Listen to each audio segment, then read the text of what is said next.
মসজিদে যতক্ষণ বসা থাকে এক ফেরেশতা ডাইনে বসা চোখের পানি জড়াইতে থাকে, আল্লাহুম্মা গফিরলা, আল্লাহ আরে মাফ করে দেন না।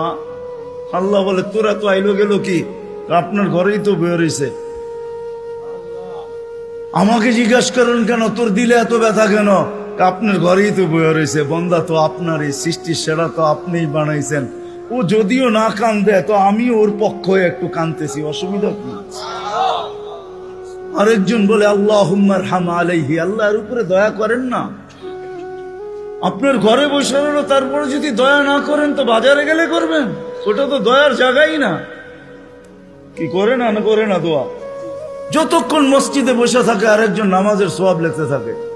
আল্লাহ বলে ঘুমায় তো রইল, তুই নামাজের সওয়াব লেখোস না কেন? ঘুমাইলো তো আপনার বাড়িতেই ঘুমাইছে, আর কোথায় ঘুমাইছে?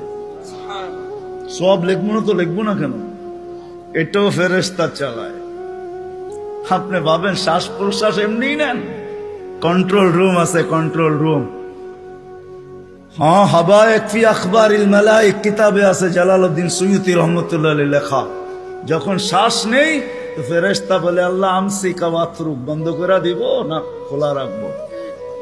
আল্লাহ 1,60,000 বার মেসেজ থ্রো করে, অটো উতরুক আলী আবদি আজাল, খোলা রাখ, সীমা রেখা দেওয়া আছে।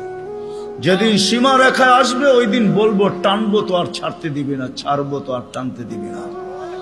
বিনা দ্বিধায় 1,60,000 বার শ্বাস প্রশ্বাস নিতেছি। আসেন একটু ভাবি।